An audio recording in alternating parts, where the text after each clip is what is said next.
작은 서점.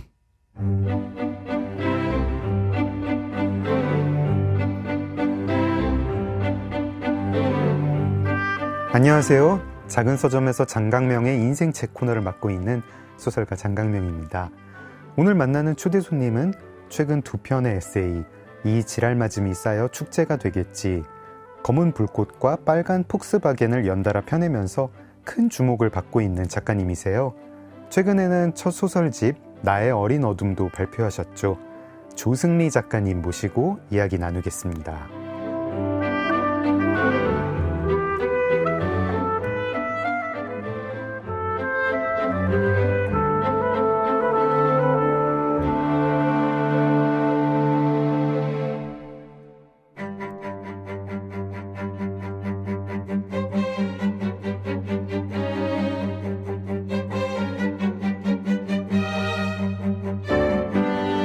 조승리 작가는 15세 시력을 잃기 시작해 20살에 후천성 전맹 시각장애인이 됐습니다. 그야말로 온몸으로 세상을 바라보고 있는데요. 세계 방방곡곡 여행을 다니고 플라멩코 댄스를 배웁니다. 2023년 센터 에세이 공모전에서 대상을 수상하며 이후 2권의 에세이와 1권의 소설집을 집필했습니다. 첫 번째 책, 이 지랄맞음이 쌓여 축제가 되겠지는 17세까지 인쇄할 정도로 많은 독자들에게 사랑을 받았는데요. 조승리 작가는 만약 시각장애인이 되지 않았다면 작가가 되지 않았을 것이라고 말하며 이런 운명이 글을 쓰는 삶으로 인도했다고 말합니다. 1986년 아시안게임을 시청하다 출산을 하신 엄마가 지어주신 이름 조승리. 그녀는 이름 덕분에 신나는 일을 찾아 기꺼이 어둠 속을 헤매다닌다는 천상 작가입니다.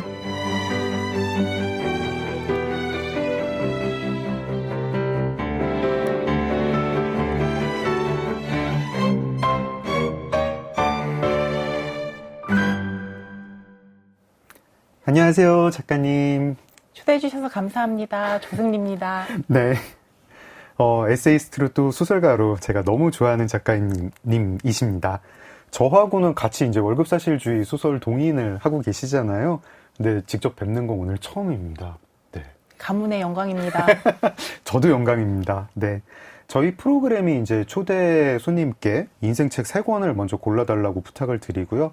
그 중에 1권을 정해가지고 이야기를 나누는데, 저희가 3권 골라달라고 부탁드렸더니 윤대영 선생님의 코카콜라 애인, 위화의 인생, 클레어 키건의 맡겨진 소녀를 골라주셨어요.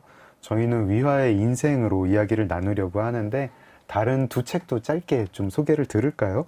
윤대영 작가님의 코카콜라 애인, 어떤 작품이죠?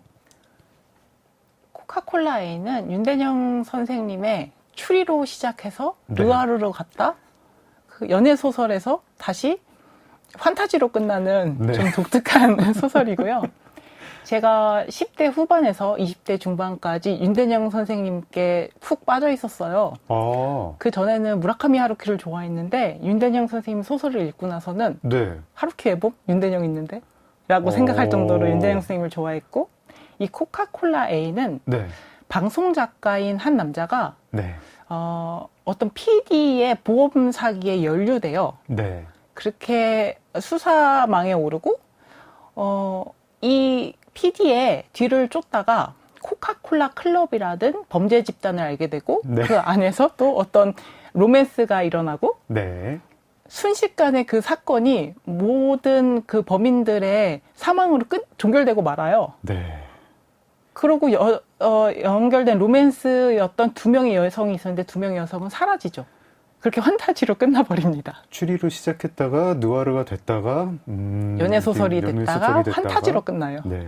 하루키 외봄 윤대영 선생님이 계신데. 근데 줄거리는 이게 다예요. 어처구니가 없죠. 근데 너무 좋아요.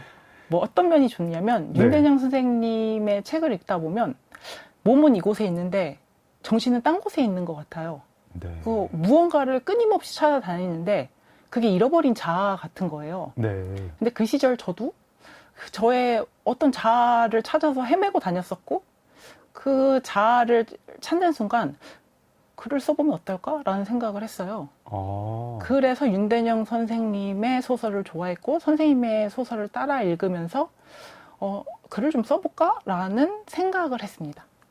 제가 작가님 에세이를 읽으면서 그 작가님이 이제 소설에 빠져들기 시작할 때 그 얘기를 읽었는데 그때 제가 읽은 기억에는 한국 근대문학 뭐 이렇게 뭐 이광수 뭐 이런 약간 이제 좀 저희가 교과서에서 배우는 그런 단편들을 10대 때 탐독했다라고만 읽었던 기억이거든요. 근데 하루키 탐독하시고 그 다음에 윤대영 선생님으로 넘어가셨군요.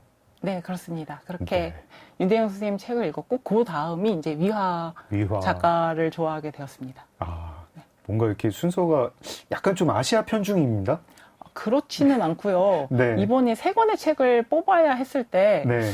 혼란스럽더라고요. 어떤 책을 뽑아야 할지. 네. 그래서 10대, 20대, 30대로 나눠서 그때 읽었던 작가들의 소설을 뽑았습니다. 10대에는 윤대영 선생님 네. 책을 네. 빠져 읽었고 위화 작가를 20대에 네, 20대 후반에서 30대까지 위화 작가님이 저의 최애 작가였고 네. 그 다음 이제 30대 후반서부터 현재까지는 클레어 키건.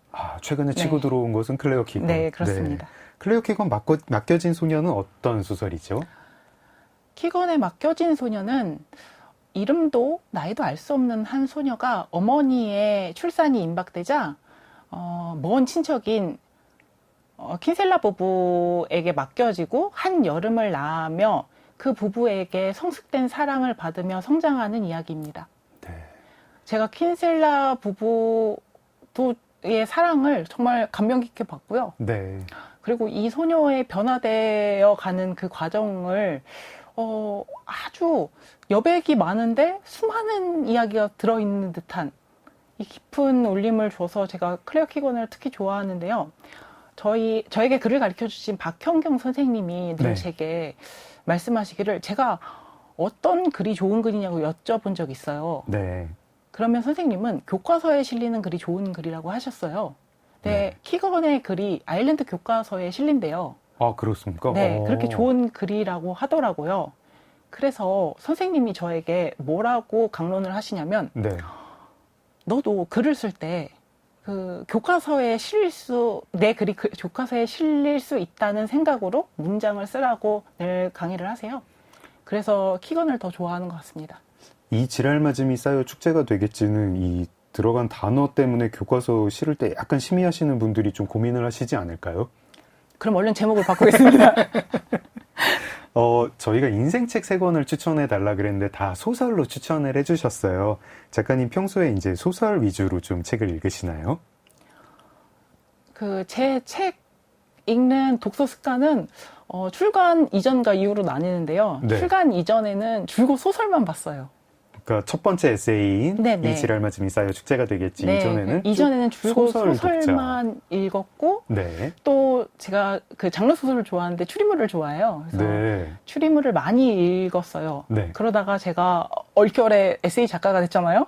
그래서 베스트셀러 작가시죠. 아유, 왜 그러세요? 그 다음서부터 네.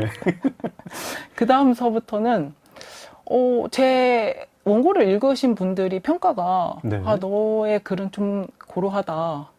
그래요? 좋게 말하면 클래식하지만 나쁘게 말하면 촌스럽다라고 하셔서 그 다음부터는 요즘 작가, 그러니까 젊은 에세이 작가들의 책을 많이 읽으려고 노력하고 있고요. 네, 그렇게 많이 배우고 있습니다. 저는 그 클래식하다, 뭐 고루하다 왜 그렇게 평가하시는지 잘 모르겠는데 제가 좀 클래식한 사람이라 가지고 그런 걸까요? 하여튼 알겠습니다. 이 새 소설이요. 코카콜라 애인, 인생, 맡겨진 소녀 다 그냥 소설 중에서도 좀 여운이 깊다고 남겨진 그런 평가를 받는 소설이에요. 특별히 뭐 이제 소설 중에서도 어떤 취향이 좀 있으신가요? 추리소설은 일단 좋아하시고. 네, 일단 키건은요, 좀 우스갯소리를 하자면 짧게 쓰는데 너무 크게 잘 나가잖아요. 그래서 너무 좋고요. 정말 그 가성비 있게 쓰시더라고요. 네, 네, 네. 아주 그냥 얇게 써가지고 이제 큰 성공을 거두는. 저의 부럽습니다. 롤모델입니다. 네, 저의 롤모델입니다. 얇게 쓰고 큰 네, 성공. 네, 그리고 미화의 소설이 좋았던 이유는 네. 미화 소설 안에는 뭔가 처연함이 있으면서 네. 농담이 있고 네. 그리고 그 풍자와 해악이 너무 좋으면서 그러면서 어떤 감동도 있고. 막 웃다가 울다가 하게 돼요. 네, 네. 저도, 이런 식의 글을 써봐야지? 라고 생각을 하고, 좀 저에게 영향을 많이 끼친 것 같아요. 저는 작가님 글을 읽으면서도 웃다가 울다가 하게 됩니다. 저 위화 작가님 책 들어가기 전에요. 뭐 하나 좀 여쭤보려고 그러는데요. 에세이집 검은 불꽃과 빨간 폭스바겐에 이런 구절이 있었어요. 잠을 자거나 일하는 시간 이외에는 항상 이어폰을 귀에 꽂고 지냈다. 독서는 내 일상이었고 나를 견디게 하는 유일한 즐거움이었다. 그리고 소설집 나의 어린 어둠에 이제 실으신 에세이에는 이제는 시력이 소멸된 눈 대신 소리를 듣는 방식으로 책을 읽었다라고 써주셨습니다. 작가님 그러면 이제 책을 주로 오디오북으로 읽으시는 건가요? 네, 그런데 여기서 말씀하시는 오디오북이랑은 조금 개념이 달라요. 아, 그런가요? 듣는 소설은 두 가지로 나뉘어요. 하나는 TTS. 네네네. 전자음성이 읽어주는. 자동으로 읽어주는 네, 전자책을. 그런 네. 식의 파일이 있고, 그거를 저희는 그 파일 이름을 데이지 파일이라고 하고요. 데이지 파일이요? 네. 그리고 이 사람이 낭독해주는 네네. 예, 말씀하신 오디오북으로 이런 낭독 방식이 있고요. 네. 이 두 가지 방식이 있는데 저는 TTS를 이용한 독서를 좋아하고요. 네. 사실 시각으로 읽었을 때와 저는 청각을 이용한 독서가 두 가지를 해봤잖아요. 네. 근데 가장 기억이 좀 오래 남는 거는 확실히 시각으로 책을 읽는 거죠. 텍스트는 형상이 있잖아요. 네. 그런데 청각으로 독서하는 거는 금방 휘발돼요. 이런 문제가 있어서 제가 그 청각 독서를 익히는 데까지 조금 시간이 걸렸고요. 네. 네, 그렇습니다. 이제 전문 성우분이 낭독하신 오디오북보다 이 TTS로 읽으시는 이유가 있나요? TTS를 읽는 이유는 텍스트에 첨가가 되지 않기 때문에 텍스트 그대로를 읽어요. 그런데 성우분이나 혹은 다른 낭독 봉사자들이 읽어줄 때는 그곳에 가공이 돼요. 감정의 가공이요. 아, 그렇죠. 네. 네, 그 가공된 감정을 전 원치 않거든요. 그 텍스트 그 자체를 제 감정으로 느끼고 싶어서요. 네, 그래서 저는 TTS로 듣는 방식을 선호합니다. 저는 몰랐어요. 이게 TTS가 약간 좀 이렇게 부자연스러울 때가 있잖아요. 좀 기계음처럼 약간 좀 너무 그는 그렇게 말했습니다. 뭐 이렇게 나오면은 이게 오히려 몰입하는 데에 좀 도움이 안 될 거라고 생각을 했는데 오히려 반대군요. 저의 경우 그런 거고요. 네. 성우분이나 아니면 사람이 듣는 이 낭독식의 독서를 좋아하시는 분들이 다 있어요. 취향의 차이인 것 같습니다. 아, 그렇군요. 네. 저번에 이제 박정민 배우님, 이제는 무제출판사 대표로 일하시는 박정민 배우님이 나오셔가지고, 이제 최근 신작을 이제 오디오북으로 먼저 냈는데, 시각장애인인 아버지를 위해서, 꼭 그 이유만은 아니지만, 아버지를 생각하면서 오디오북으로 먼저 냈다라고 하는데, 이렇게 좀 어떤 TTS도 사실 전자책이 나와야 TTS로 들을 수 있는 거잖아요. 그러면 이제 작가님이 보시기에 좀 작가님이 읽고 싶은 책 같은 거는 좀 충분히 출간이 되는 건가요? 오디오북 이 낭독식의 도서는 충분치 않아요. 네. 네. 그러고 근데 TTS 이 데이지 도서는 그래도 충분하게 보급이 되고 있고요. 네. 하지만 제 첫 책이 나왔을 때는 저희 동료들이 그 데이지 파일로 듣기까지 6개월이 걸렸어요. 신간을 바로 읽을 수는 없어요. 신간을. 네. 그리고 이번 제 검은 불꽃과 빨간 폭스바겐은 제가 좀 알려줬나 봐요. 2달 만에 이제 읽으실 수 있었고, 나의 어린 어둠은 너무 감사하게도 출판사에서 오디오북을 같이 출간해 주셨어요. 저는 검은 불꽃과 빨간 폭스바겐, 나의 어린 어둠 둘 다 전자책으로 내려받았습니다. 네, 저희가 듣는 이 데이지 파일은 저희 그 장애인 중앙도서관이나 아니면 복지관마다 전자책이 있는 전자도서관식의 어플이 있어요. 그 어플에서 다운을 받아 듣거든요. 네, 그런 방식입니다. 그러니까 TTS 파일, 데이지 파일이라고도 하는 그 이제 기계가 읽어주는 그 오디오 방식의 오디오북은 어쨌든 전자책이 출간돼야 나오는 거군요. 네, 맞습니다. 아, 근데 보통 이제 출판사들이 이제 뭐 이유는 정확히 모르겠지만 종이책으로 먼저 신간을 내고 전자책은 좀 한 6개월 정도 있다가 내잖아요. 그래서 약간 이제 작가님처럼 TTS 파일로 듣고 싶어 하시는 시각장애인 분들은 좀 신간을 종이책이 나온 다음에 좀 기다렸다가 읽는 경우가 좀 많겠군요. 네, 신간을 바로 읽을 수는 없고 이렇게 기간을 두고 읽는 게 대다수고 그래서 박종민 배우님이 네. 저희 시각장애인들에게 먼저 오디오북을 공개해 주셨어요. 네, 그리고 네. 시연회 하셨는데 저도 그 자리에 갔었거든요. 아, 그러세요? 네네. 그래서 박수 열심히 치고 왔고요. 네, 이런 방식이 너무 감사한 거예요. 종이책으로 낼 수 있지만 일단 저희들을 위해 오디오북부터 내주셨다는 이 배려가 감사하더라고요. 네, 알겠습니다. 저희 본격적으로 이제 위화의 인생 이야기하기 전에요. 성우님 목소리로 위화 인생 책 소개를 간략히 들어보겠습니다. 조승리 작가가 꼽은 인생책은 중국 작가 위화의 인생입니다. 부유한 지주의 외아들이었던 푸구이는 전문 도박꾼에게 걸려들어 하룻밤에 전 재산을 잃고 가난한 농부 신세로 전락하게 되는데요. 한순간에 모든 것이 바뀌면서 그야말로 지독한 운명과 줄다리기를 해나갑니다. 작가는 한 사람의 인생을 통해 극한의 상황에서도 삶을 포기하지 않고 끝까지 살아가게 하는 힘은 무엇인가를 보여주고 있습니다. 위화는 명실상부 중국 현대문학을 대표하는 작가입니다. 특히 그의 두 번째 장편 소설인 인생을 발표하면서 중국을 넘어 전 세계에 이름을 알렸는데요. 인생은 장 이머우 감독을 통해 동명의 영화로 만들어져 칸 영화제에서 심사위원 대상을 수상했으며 출간 25년이 지난 2018년 한 해에만 200만 부가 팔릴 만큼 현재까지도 큰 인기를 구가하고 있습니다. 그는 가장 빈번히 노벨문학상 후보로 언급되는 중국 작가이기도 합니다. 대표작 인생 외에 허삼관 매혈기, 형제, 원청 등 수많은 작품이 오랫동안 사랑받으며 전 세계 독자들에게 읽히고 있습니다.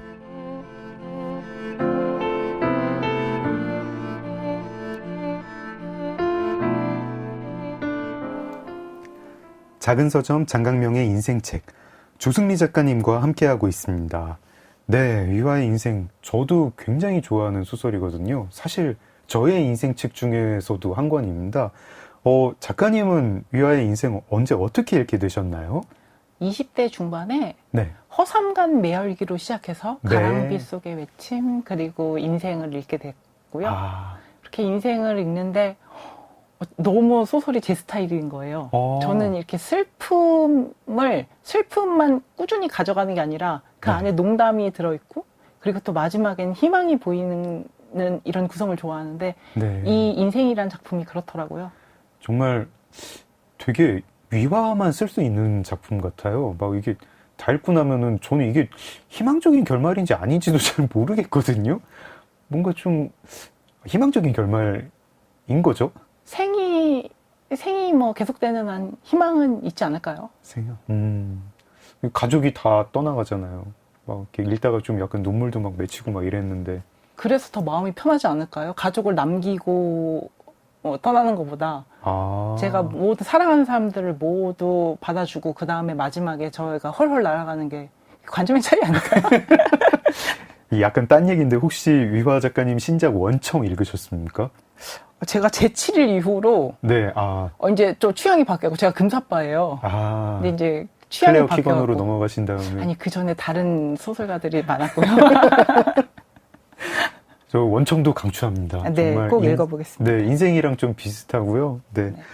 인생도 그렇고 원청도 그렇고 진짜 한 인생 산 것 같은 책이잖아요. 그리고 뭔가 좀 이렇게 기승전결이 명확하지 않고 뭐 이렇게 좀 짧게 요약해봐라고 하면은 뭐 무슨 사건으로 요약을 해야 될지 잘 모르겠는 그런 소설인데 여러 에피소드가 이제 나열되는 시기죠. 주인공 푸구이의 젊은 시절부터 노년까지 다양한 일화가 나오고 또 푸구이 주변 인물들의 사연도 나오는데 작가님은 뭐 어느 대목 아니면 뭐 어느 일화가 제일 인상에 남으셨어요? 저는 유칭이 학교에 다니는 아들 유칭이 네네. 학교에 다니는 이야기들 그리고 양의 먹이를 구하기 위해서 풀을 베러 다니는 이야기들 뭐 이런 이야기 좋았고 네. 그 마지막에 유칭이 그렇게 열심히 달렸는데 네. 죽기 위해 빨리 달린 거잖아요. 네, 그렇게 모든 피를 빨리면서도 뽑히면서도 이 인내심 강한 아이는 나중에 죽고 나서야 비명을 지르죠. 그게 좀 안타까웠고 유치행에 제가 좀 이입을 했는데요. 왜 네네. 이입을 했냐면 유치행이 달리기를 잘해서 체육 선생님이 달리기를 시키면 어떻겠냐고 찾아와요. 네. 그런데 푸구이는 달리기 따위 아무것도 아니라고 해서 거절하죠. 네. 시키지 않겠다고 하죠. 근데 저도 중학교 시절에 어느 시화전에 나가게 됐는데 네. 표고를 해야 했어요. 그래서 네. 시화전에 나가서 상을 받았다고 했더니 엄마가 좋다고 하셨는데 표고를 해야 되니까 돈을 달라고 그러니까 그깟 거 안 한다고 하라고. 글 써서 돈 벌 수 없다고. 네, 글 써서 돈 벌 수 없다고 그렇게 네. 그렇게 야단쳤던 기억도 나고 제가 이 책에 보면 닭 2마리가 네. 양이 되고 돼지가 되고 그 다음엔 소가 된다는 이야기들이 나오거든요. 네. 근데 제가 용돈을 모아서 토끼를 사다가 네. 네, 토끼를 먹였는데 토끼가 너무 잘 먹는 거예요. 저 네. 초등학교 때였는데 그래서 네. 풀을 아침 저녁으로 베어와도 토끼가 하루 종일 다 먹어 치우니까 매일매일 토끼 풀을 베러 다녀야 되는 거예요. 네. 그게 좀 힘들었는데 여기서 유칭이 양 먹이 때문에 늘 이렇게 달려오잖아요. 네. 그런 이야기도 좀 마음에 쓰였고 유칭이 낯질을 할 때 네. 처음 낯질을 할 때 좀 푸구이가 마음 아파하잖아요. 네. 그 장면에서도 지금 7월이면 저는 시골 출신이니까요. 논에 풀이 많이 자라요. 그러면 네. 저희는 논에 풀을 벤다 하지 않고 논둑을 깎는다고 하거든요. 이렇게 논둑을 깎으러 달려요. 네네. 그런데 제가 어려서 낫을 처음 들고 엄마를 돕기 위해 논둑에 나가서 풀을 베니까 네. 논둑을 깎으니까 엄마가 처음엔 하지 말라고 말리더니 그 많은 논둑을 혼자 깎을 걸 생각하니까 암담하셨겠죠. 그래서 그냥 놔뒀는데 네. 저 멀리서 연신 저를 돌아보는 거예요. 풀을 깎다가 걱정이 들으니까요. 낫 때문에 다칠까 네, 봐요. 네, 낫은 이제 네. 안쪽으로 날이 네. 향하니까. 네, 그래서 그랬던 장면들도 좀 마음에 쓰였고 그래서 유칭에 대해서 좀 깊이 공감했던 것 같습니다. 지금 청취자 여러분, 저희가 이제 그 장강명의 인생책 코너는 초대 손님과 인생책을 이야기하는 코너라서 저희가 소설 이야기할 때 뭐 뒷부분도 그냥 다 얘기하고 뭐 스포일러 이 위아 작가님의 인생에 뭐 딱히 뭐 무슨 뭐 반전이 있거나 그런 건 아닌데 저희는 그냥 이야기를 다 할 거라서 혹시 나는 인생의 어떤 그런 뭐 이야기를 내가 읽은 다음에 이야기를 듣고 싶다 하시는 분들은 내일 2부를 먼저 들어주시면 됩니다. 그리고 책을 읽고 1부를 들으시면 되고요. 저희가 이제 소설의 한 중반 부분 이야기를 하고 있어요. 푸구이가 되게 부잣집에서 이제 망나니처럼 살았는데 결혼을 했다가 뭐 중국 현대사의 이 격변에 휩쓸려가지고 갑자기 알거지 신세가 되고 그랬다가 정신 차리고 아이를 낳고 유칭이라는 아이가 있는데 굉장히 착한 아이죠. 근데 이 아이가 달리기를 잘하고 원래 이제 푸구이가 제대로 살았으면은 부잣집 아이로서 잘 컸을 텐데 이제 농사 일을 하고 달리기를 잘하고 그렇습니다. 근데 되게 너무너무 귀엽게 막 사랑스럽게 위아가 묘사를 한 다음에 위아 작가님 참 그런 거 잘해요. 무슨 등장인물과 독자가 사랑에 빠지게 한 다음에 그 캐릭터 죽여버려요.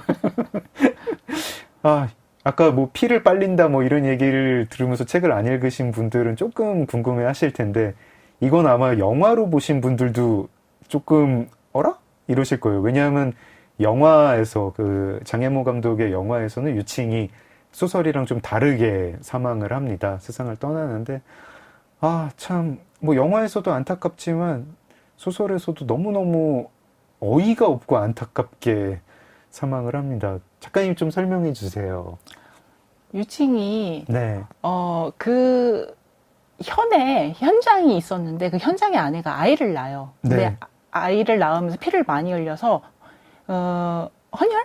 네. 필요하니까 아이들을 동원하는데 유칭이 달리기가 빠르니까 1등으로 가서 네. 팔을 내밀죠. 자기를 네. 검사해달라고. 그런데 줄을 서지 않았다고 밀려나요. 네. 거기서 살 수 있었는데 끝끝내 팔을 내밀어서 이제 유칭의 차례가 됐는데 피가 하필 그 현장의 부인과 유칭의 피가 혈액형에 맞아서 유칭이 헌혈을 하게 되고 네. 이 아이가 힘들면 힘들다고 얘기해야 되는데 그 인내심이 강한 아이가 끝까지 피를 다 뽑히고서도 뽑히는 과정에서 얼굴이 하얗게 된 다음에 그제서야 죽기 직전에 힘들다고 얘기를 하고 그 자리에서 죽어요. 그런데 그 현장은 또 푸구이의 네. 그 전쟁 동료의 부인, 현장이 전쟁 동료였고 네. 그 부인이 그 헌혈을 받고 살아난 네. 네, 그래서 그 사정을 알고 또 푸구이가 용서를 해요. 네. 네. 어처구니 없는 사고가 일어납니다. 이거를 자기 자식이 그렇게 세상을 떠났다는 얘기를 들으면 진짜 아버지 입장에서 진짜 황당하기 그지 없을 것 같은데 그렇게 살아난 사람이 또 알고 보니까 한 다리 건너 아는 사람이었고 그 푸구이의 삶이 이런 식의 막 이상한 우여곡절이 너무 많죠. 네, 많습니다. 주변 사람들도 다 우여곡절이 많고 결국 푸구이가 사랑하는 사람들을 다 그렇게 하나둘씩 먼저 보내는데 이상하게 푸구이는 오래 살고요. 네, 근데 가장 인상 깊게 읽은 일화는 아까 유칭이 떠나는 일화였고 네. 가장 애정이 간 인물이 있다면 뭐 유칭인가요, 그것도? 아니요, 사위 얼씨입니다. 얼씨, 네. 네, 사위 저도 진짜 인상 깊습니다. 네, 제가 또 같은 장애인이니까 약간 공감대가 네. 생기면서 아, 얼씨 맞습니다. 펑샤랑 얼씨. 네, 펑샤랑 얼씨. 네. 얼씨가 펑샤랑 결혼식에 돈을 아주 많이 써요. 자, 펑샤는 이제 푸구이의 딸. 푸구이의 딸입니다. 네. 얼씨는 사위. 사위입니다. 네. 무슨 장애인이죠? 얼씨는 지체장애인이고요. 네. 펑샤는 청각장애인이 됩니다. 네. 근데 이 중국 사회도 우리 사회랑 똑같이 장애인은 장애인끼리 이어져야 된다는 이런 인식이 있구나라는 게 좀 서글펐고요, 저도. 네. 그리고 이 얼씨가 정말 열심히 살아가는데요. 네. 푸구이가 부탁을 해요. 누구보다 성대하게 결혼식을 치러달라고요. 네. 그래서 얼씨가 돈을 아주 많이 들어서 펑샤를 데리러 와요. 네. 그렇게 펑샤와 결혼을 하는데 빚을 너무 많이 진 거예요. 네. 근데 이 장면에서 저는 왜 얼샤의 마음을 알겠냐면 얼샤가 푸구이의 부탁 때문에 이 빚을 많이 져서 큰 성대한 결혼식을 했을까? 저는 아니라고 생각했어요. 자기의 자격지심도 발휘된 거라고 생각해요. 아, 네. 네. 저희 시각장애인들이랑 가끔 이야기를 하다 보면 네. 이제 비장애인 가족들이랑 식사를 하고 왔다고 얘기를 하면 제가 물어봐요. 돈은 누가 냈어? 당신이 냈지? 그럼 네. 보통 장애인 당사자가 냈다고 해요. 네. 그 마음을 저는 알거든요. 네. 뭔가 과시하고 싶은 거예요. 나 네. 잘 살고 있다는 얘기를 그렇게라도 표시내고 싶은 거죠. 나 그렇게 그런 도움 필요 없다. 뭐 이런 그리고 것도. 나도 자식의 의무, 형제의 의무를 다하고 있어. 책임을 다할 수 있는 사람이야. 라고 무언가 과시를 하고 싶어지는데 그게 자격지심으로부터 나오거든요. 저 네. 역시 마찬가지고요. 그러고 그 얼씨가 너무 가난하니까 네. 결혼할 때 진 빚이 많으니까 모기장 하나 살 돈이 없어요. 네. 그래서 모기가 여름에 너무 많으니까 부인을 방에 못 들어오게 하고 본인이 방에서 혼자 모기에게 피를 잔뜩 먹여요. 그리고는 사랑하는 부인을 방에 들이죠. 네. 모기에 뜯기지 않게. 네. 그렇게 아껴주는 그 가난한 그 애정이 너무 아름답더라고요. 네. 네. 이게 그 얼씨랑 펑샤 사랑하는 이야기가 되게 뭉클한데 일단은 푸구이가 펑샤를 좀 좋은데 결혼을 시키고 싶어 하잖아요. 네. 근데 펑샤가 이제 청각장애인이라서 좋은 남편을 못 얻을 것 같다는 생각 때문에 되게 고민을 하다가 얼씨라는 사람을 왔는데, 그러니까 뭔가 비장애인과 결혼을 못 할 것 같으니까 장애인과 맺어줘야겠다라고 하는데, 얼씨에 대해서 이제 푸구이가 처음에는 마음을 놓지 못하죠. 아, 과연 우리 딸을 행복하게 해줄 수 있는 남자인가 하는데, 정말 옛날 말이지만, 클래식한 말이지만, 정말 멋있는 진국입니다, 얼씨. 저는 뭐 진짜 멋있는 남자인 것 같아요. 아까 그 모기장 에피소드도 그렇고. 마지막에 그 펑샤가 사망하는데요. 네. 그 아이 쿠건을 본인이 업고 끝까지 책임지려고 해요. 업고 진짜, 다니면서 네. 아이를 양육하죠. 그러고는 마지막 죽는 순간에도 쿠건을 부르고 죽죠. 진짜 진짜 멋있는 남자다. 네. 상남자다. 갑자기 막 눈물이. 제가 눈물 좀 닦고. 네. 네. 진짜 펑샤가 살아있는 동안에도 너무너무 둘이 사랑하고 네. 그래가지고 그 아이를 쿠건을 근데 낳는데 이렇게 좀 사랑하는 부부가 좀 오래 살았으면 좋겠는데 잠깐만요. 위아가 그래서 못됐어요. 못됐어요. 이렇게 행복을 살짝 준 다음에 예기치 못한 순간에 절망을 터뜨리죠. 네. 네. 그렇게 감정을 들었다 놨다 하죠. 그게 또 위아의 매력이고. 근데 자꾸 그런 방식을 쓰니까 좀 질려가는 것 같아요.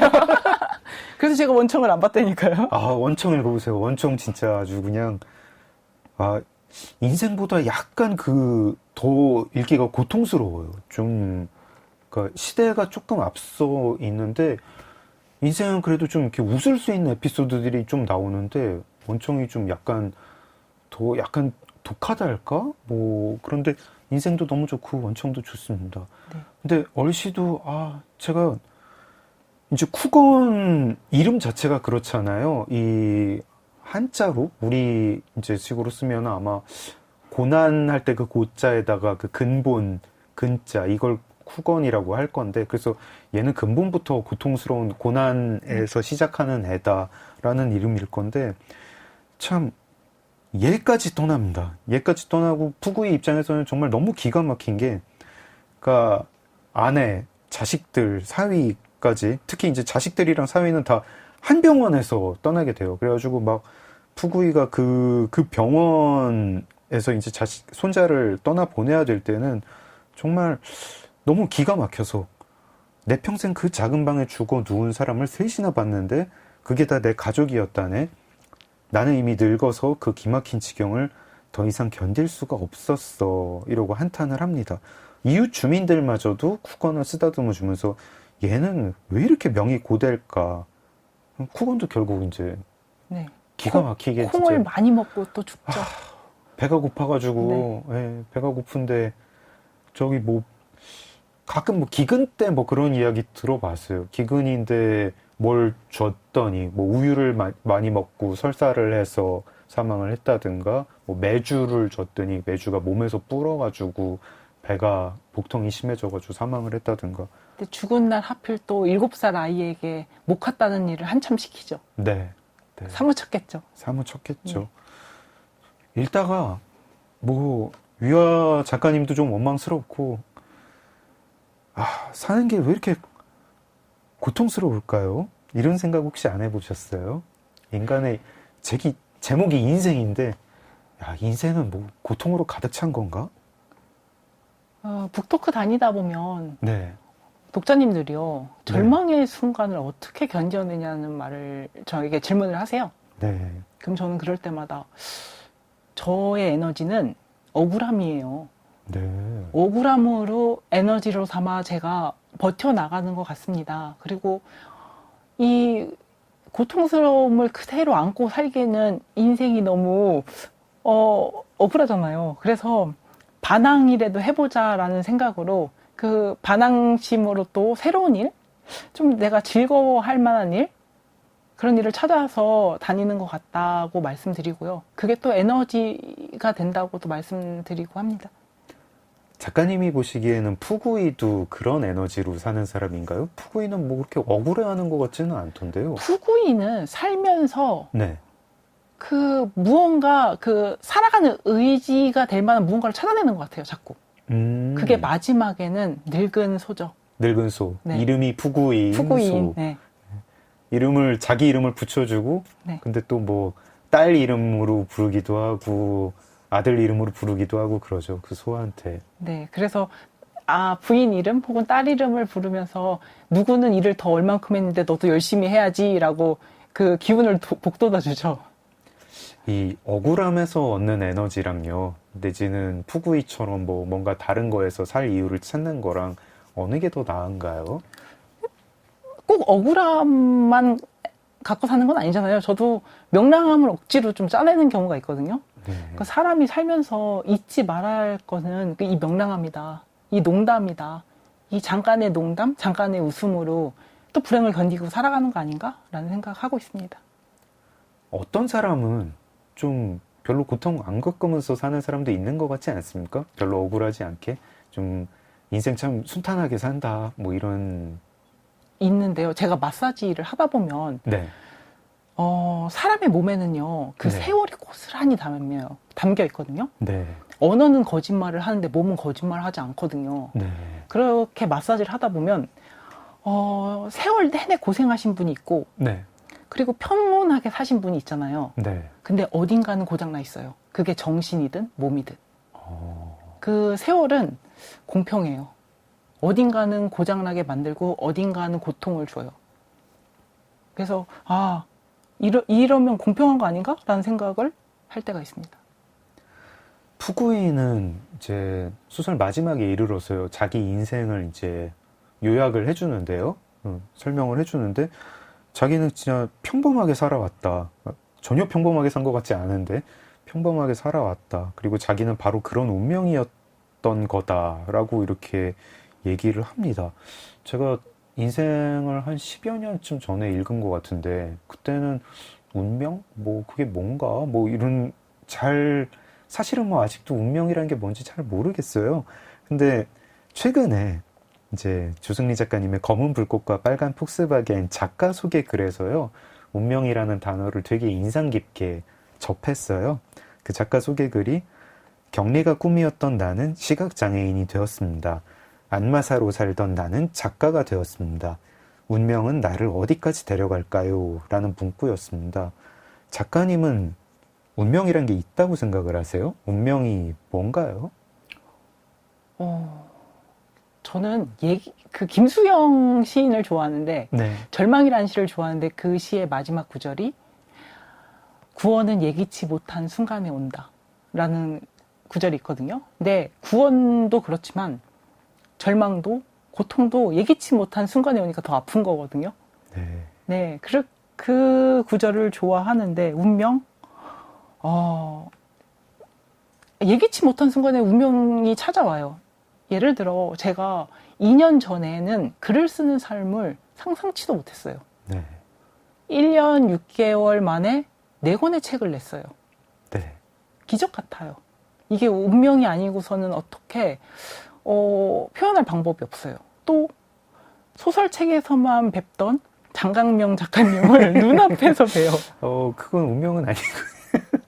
놀라운 일이에요, 저에게는. 네, 이렇게 놀라운 일이고, 조금 다른 이야기인데요. 네. 제가 그 불치병이 하나 있는데, 의심병이라고, 의심이 가득해요. 저도 그 병이 있습니다. 네, 그래서. 안 낫는 병이에요. 네. 제 사주가 너무 궁금한 거예요. 근데 네. 남이 해석하는 사주는 못 믿겠는 거예요. 네. 그래서 명리학을 공부하기 시작했어요. 네. 뭘로 나옵니까? 작가님 사주가? 저는, 나무고, 큰 나무고, 밑에는 커다란 바위가 있어요. 그럼 무슨 뜻이죠? 이건 절지라고 하는데요. 네. 이런 얘기 깊이 해도 돼요? 그럼요. 네. 네. 이게 김대중 대통령님도 이런 저랑 같은 일지에 태어나셨는데요. 네. 나무에서 떨어진 원숭이? 이렇게 해석을 하거든요. 재주는 많지만, 뭔가, 겸손하지 못해가지고. 그리고 또, 나무고 밑에는 바위로 생각하면 바위를 나무가 뚫고 들어가려면 얼마나 인생이 고달프겠어요. 그런 뜻으로도 해석하는데요. 네. 그래서 제가 명리학을 공부하면서 든 생각은, 네. 태어난 무언가 그 사주는 있다. 근데 그거는 그저 소재일 뿐이다. 그 소재로 내가 어떤 집을 지을지는, 혹은 집을 짓지 않고 다른 걸 할지는, 그 확장성은 사람마다 다 다르다. 어떻게 사느냐에 따라 다르다라고 생각을 들고요. 네. 네, 그렇게 그 명리학을 배우면서 그런 깨달음을 얻었고, 그 소재를 어떻게 가공해 나갈지는 지금 저도 아직도 공부 중이고요. 좀 더 웃긴 얘기를 하자면 네. 공부가 깊을수록 점점 안 맞아요. 그래서 그만둬버렸어요. 제가 사실은 뭐 운명이라는 게 있으면 네. 그걸 받아들여야 되는 거냐 아니면 맞서 싸워야 되는 거냐 이런 질문을 드리려고 했거든요. 네. 근데 받아들이는 것도 아니고 맞서 싸우는 것도 아니고 그걸 소재로 삼아가지고 네. 뭔가를 가공을 해야 되는 거군요. 그렇게 생각하고 있습니다, 저는. 네. 제가 어렸을 때 무슨 소설을 읽으면 독후감을 써야 되는 그런 숙제를 많이 받았었습니다. 그러면은 저희들 다 숙제 내용이 되게 이제 천편일률적이었어요. 그때 독후감 뭐 이렇게 이제 모범생이 쓴 독후감 같은 거 이제 베껴 쓰는 뭐 그런 분위기라 가지고 뭐 삼총사를 읽고 달타냐의 용기를 배웠습니다. 뭐 이런 식이었는데 이게 이제 위화 작가님 작품들이 좀 다 그렇고 특히 이제 이 인생도 읽고 나면 도대체 그래서 교훈이 뭐야? 뭐 내가 뭔가 제가 이제 어르시 얘기하다가 막 이렇게 갑자기 막 눈물을 흘리기도 하고 뭔가 마음에 사무치는 계속 뭔가 이 책을 생각하면은 지금도 막 울컥울컥 하는데 저희가 인생을 읽고 뭘 얻어야 됩니까? 무슨 교훈을 얻어야 되나요? 제가 얻은 교훈은 어떤 일이 있어도 그럼에도 불구하고 살아가야 한다는 것입니다. 살아가야 한다. 네. 그렇게 부모를 잃고도, 자식을 잃고도, 그리고 사랑하는 일을 모두 잃고도 살아있는 한 살아야 되지 않겠어요?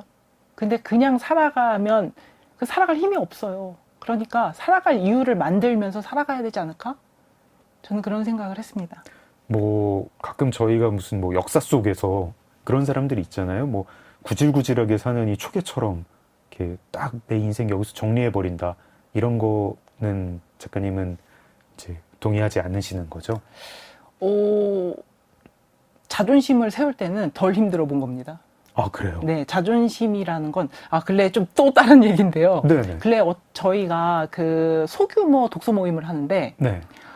6명이 하는데, 그 저소득 무료 급식, 그 방학 때 되면 무료 급식 우유를 나눠줘요. 네. 그 멸균 우유를 방학 동안 먹으라고 나눠주는데, 네. 6명 모두가 그 멸균 우유를 받아본 거예요. 네네. 근데 3명은, 어렸을 때? 네네네. 3명은 자존심이 너무 상했다고 말했어요. 그 멸균 우유를 받는 그 과정이. 근데 3명은 받아서 너무 좋아가지고, 네. 다른 아이들 것도 안 가져간다고 하면 챙겼다고 하는 거예요. 네네. 뭔가 자존심을 세우고, 그러니까 네. 비참함의 정도가 다 다른 것 같아요. 네. 그런 생각을 했습니다. 그 이야기를 서로 나누면서. 되게 뭐 그 우유가 굉장히 필요했던 분들은 그때 자존심을 세울 형편도 안 됐다. 네네. 이런 말씀이신 네. 거죠? 네. 아, 알겠습니다. 저희가 사실 중간쯤에 노래를 한 곡 들었어야 되는데 약간 좀 이야기를 많이 나눴는데 너무 재밌게 말씀을 많이 해주셔가지고 명리학 공부도 잠깐 하고 그랬는데 노래를 그래도 일단은 들어보겠습니다. 뭐 여러 곡 추천해 주셨죠? 이 타이밍에 어떤 노래 들으면 제일 좋을까요? 오아시스의 원더월 듣겠습니다. 오아시스의 원더월. 추천 이유도 좀 듣고 싶네요. 제가 그 검은 불꽃과 빨간 폭스바겐의 첫 곡지가 말레이시아에 갔던 이야기인데 네. 그 말레이시아가 사실 너무 힘든 시기에 갔던 건데 네. 그 힘든 시기를 함께 했던 그런 음악이에요. 하루 종일 이 원더월을 들었거든요. 네, 알겠습니다. 오아시스의 원더월 들어보겠습니다. 네, 오아시스의 원더월 들었습니다. 저는 미화 작가님 이 이야기를 꾸려가는 것도 너무 신기한데요. 또 하나 이분한테 굉장히 훔치고 싶은 재주이면서 잘 이해가 안 되는 테크닉이 하나 있습니다. 문장이 너무 쉽잖아요. 약간 현대 중국을 대표하는 대작가의 문장이라고 하면은 되게 뭔가 엄청 무슨 막 힘 빡 들어간 그런 문장으로 나와야 될 것 같은데 막 그냥 되게 구수하세요. 그냥 옛날 이야기하듯 쉬운 문장인데 어떻습니까? 작가님 이런 문장 좋아하시나요? 무척 좋아하고요. 위화 작가님 인터뷰에 그런 내용을 본 것 같아요. 본인이 공부가 깊지가 않았대요. 아닌데 되게 엘리트셨던데. 그래가지고서는 책도 많이 못 읽고 그래서 쉬운 말밖에 모른다는 거예요. 그래서 쉬운 말만 쓴다는 거 하시더라고요. 약간 저기 윤대영 선생님 문장하고는 좀 다르지 않나요? 전혀 달라요. 네. 전혀 다른데 윤재영 선생님 문장은 뭐라고 해야 되지? 좀 시적. 네네. 시, 있죠. 거의 뭐 시라고도 뭐 이렇게 많이들 하시고. 하지만 그 약간 뭐 무라카미 하루키가 이제 갖고 있는 그런 능력 있잖아요. 그 허세. 허세. 네. 네. 살짝 묻어 있잖아요. 네. 그게 또 매력이고 너무 좋더라고요. 위아 작가님한테 그런 거 1도 없죠, 진짜. 없죠. 네. 담백하죠. 담백 그 네, 자체. 네. 네. 그러다가 사람 갑자기 마음 훅 네. 울리는. 그래서 문체가 좋은 작가가 있고 그 어떤 스토리가 서사가 좋은 작가가 있는데 위아 작가님은 서사가 좋은 작가님이죠. 네. 혹시 그래도 이 문장 난 너무 좋다 이런 문장이 있으셨을까요? 그 푸구이가 네. 자기의 인생을 이렇게 평범하다고 얘기하잖아요. 네. 그 문장인데요. 네. 내 한평생을 돌이켜보면 그 뒷 문장부터 좀 읽어주시겠어요? 네. 내 한평생을 돌이켜보면 역시나 순식간에 지나온 것 같아. 정말 평범하게 살아왔지. 아버지는 내가 가문을 빛내기를 바라셨지만 당신은 사람을 잘못 보신 게야. 나는 말일세 바로 이런 운명이었던 거라네. 아, 이 문장인가요? 네, 저는 이 푸구이의 이 독백 같은 문장이 좋았습니다. 네. 저도 아까 질문할 때 이제 약간 말씀을 드렸던 문장인데요.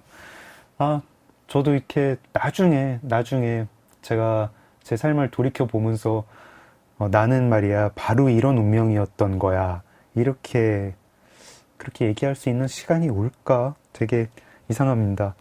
오늘 녹음이 굉장히 진짜 문자 그대로 웃다가 울다가 작가님 아까 잠깐 쉬는 시간에 뭐 엉망진창이다 라고 하셨는데 약간 위아 작가님한테 이거 번역해가지고 보내드리고 싶은 그런 심정입니다. 네, 많은 분들이 되게 인상적인 시간이었을 것 같은데요. 위아의 인생 정말 인상적인 책이고 감동 깊은 책이고요. 그리고 저는 조승리 작가님이라는 사람 책도 너무너무 추천을 하고 싶은데 이 이야기는 2부에서 차차 여쭤보기로 하겠습니다. 작가님, 저희 1부 마무리하는 노래 한 곡도 추천해 주실까요? 이상은 님의 삶은 여행 듣고 싶습니다. 아, 진짜 딱 어울리는 노래네요. 네. 이상은님의 삶은 여행 들으면서 네, 장강명의 인생책 1부 마무리하겠습니다. 조승리 작가님과 함께 했습니다. 작가님, 내일 2부에서 뵙겠습니다. 감사합니다. 오늘 함께 해주신 조승리 작가님, 청취자 여러분 고맙습니다. 작은 서점 장강명의 인생책, 오늘 문 닫겠습니다. 소설가 장강명이었습니다. 이상은님의 삶은 여행 들을게요.